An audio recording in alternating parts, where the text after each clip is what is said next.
Assalamualaikum warahmatullahi wabarakatuh. Perkenalkan, nama saya Lutfia Indah Fitriani, NIM 2021 1037 0311 023 dari kelas A. Di sini saya akan mempresentasikan tugas pengantar teknologi informasi dengan judul perkembangan bahasa pemrograman. Yang pertama, bahasa pemrograman berdasarkan generasi. Bahasa pemrograman berdasarkan generasi terdapat 5 generasi, yaitu generasi pertama, generasi kedua, generasi ketiga, generasi keempat, generasi kelima. Generasi pertama yaitu Machine Language. Dikembangkan di tahun 1940. Bahasa ini tidak memerlukan terjemahan dan langsung dieksekusi. Jenis ini tidak standar karena bergantung pada komputer serta menyita waktu. Semua program di bahasa ini harus ditulis dalam kode mesin. Serta generasi pertama ini adalah bahasa yang paling dasar. Kemudian generasi kedua yaitu Assembly Language. Bahasa pemrograman generasi kedua adalah bahasa assembly yang berkembang mulai dari tahun 1950 karena komputer digunakan secara komersial. Nama-nama kode dalam bahasa program ini cukup mudah diingat, seperti sub, add, mult, dan lainnya. Alamat penyimpanan data didefinisikan dalam nama tertentu. Kemudian yang ketiga, generasi ketiga, High Level Programming Language.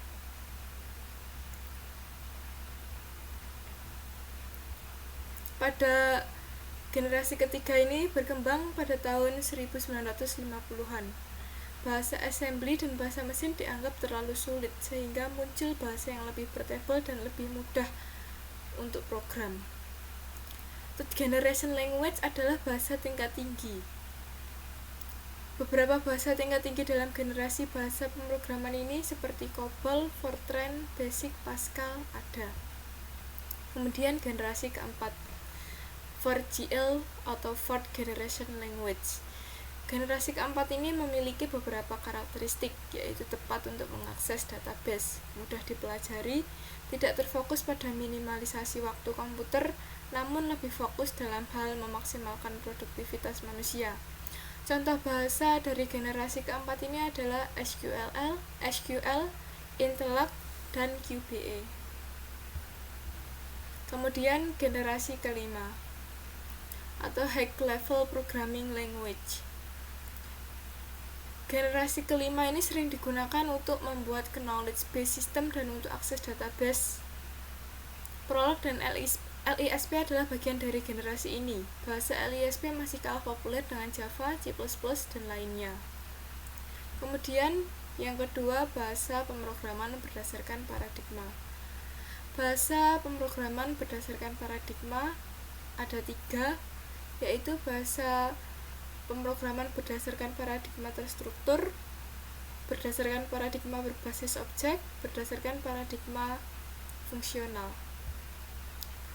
Berdasarkan paradigma terstruktur, paradigma ini didasari oleh konsep mesin von Neumann atau Stored Program Concept, sekelompok tempat penyimpanan memori. Program dalam paradigma ini berdasarkan pada struktur informasi di dalam memori dan manipulasi dari informasi yang disimpan tersebut. Kata kunci yang sering digunakan adalah algoritma plus struktur data sama dengan program. Kelebihannya adalah efisiensi eksekusi karena lebih dekat dengan konsep mesin, serta kekurangannya adalah batasan yang sangat mengikat sehingga terkadang menyulitkan programmer yang tidak terbiasa.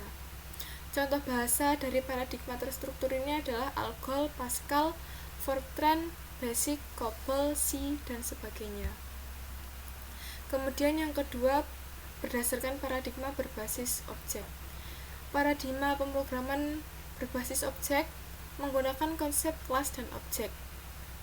Objek sendiri merupakan instansiasi dari kelas serta setiap objek akan mempunyai atribut dan metode. Masing-masing objek dapat berinteraksi dengan objek lainnya meskipun berasal dari kelas yang berbeda.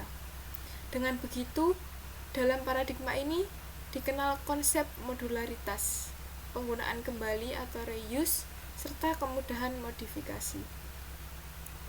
Contoh bahasa pemrograman yang menggunakan paradigma ini adalah Smalltalk, Eiffel, Delphi, Java. Kemudian yang ketiga adalah berdasarkan paradigma fungsional.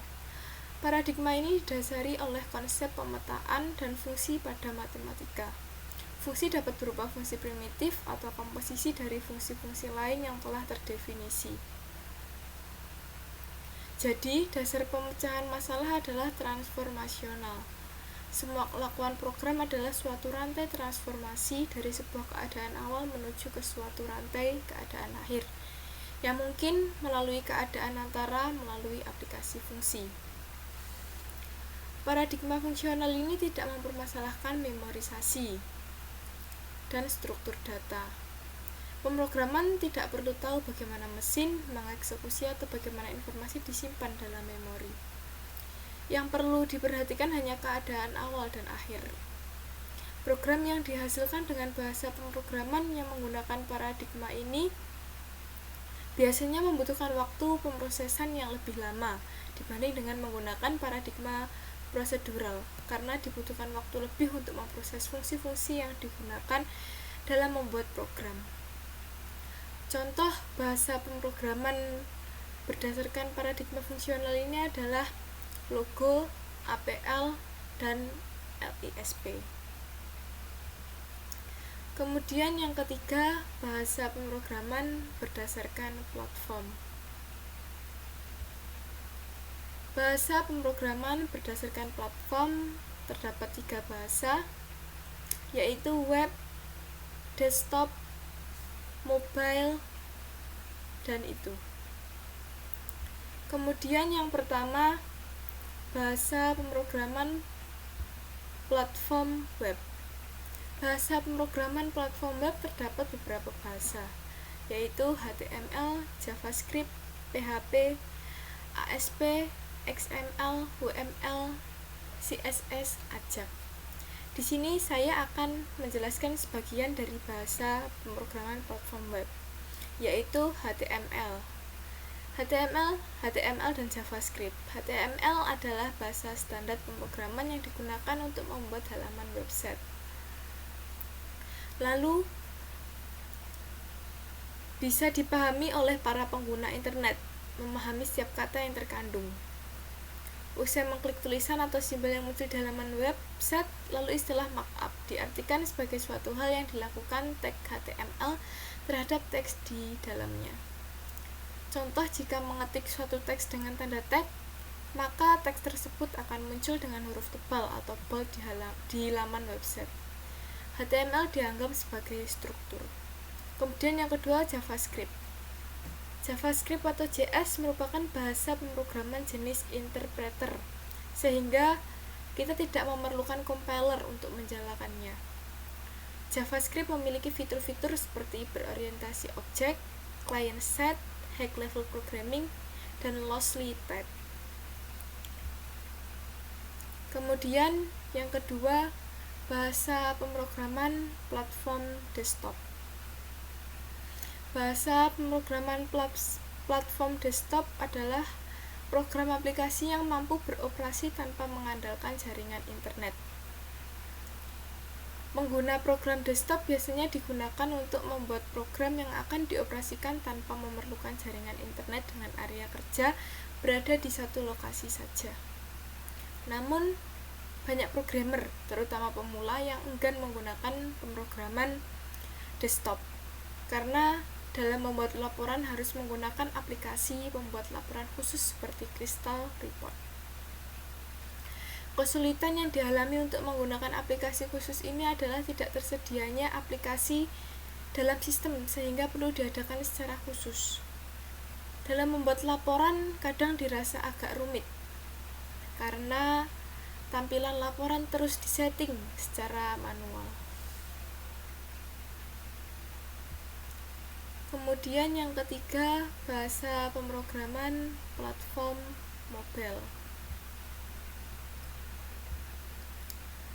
Bahasa pemrograman platform mobile terus berkembang dan mengalami berbagai peningkatan dalam segala aspek.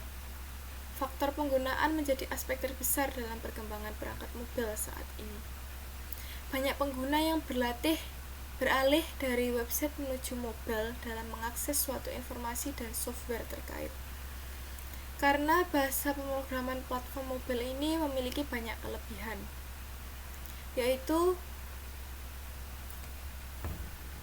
yang pertama adalah bahasa pemrograman mobile dibagi menjadi 3 jenis, yaitu mobile apps Android, iOS, dan cross-platform.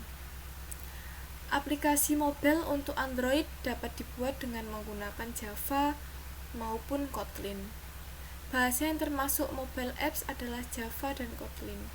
Dan yang termasuk iOS Swift dan Objective-C, Strip C.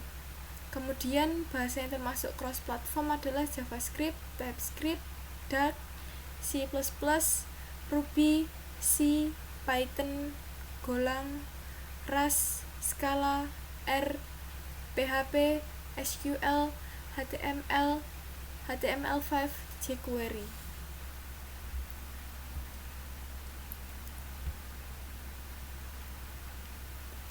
Itulah presentasi dari saya. Apabila ada kesalahan atau kurang lebihnya mohon dimaafkan. Sekian, terima kasih. Wassalamualaikum warahmatullahi wabarakatuh.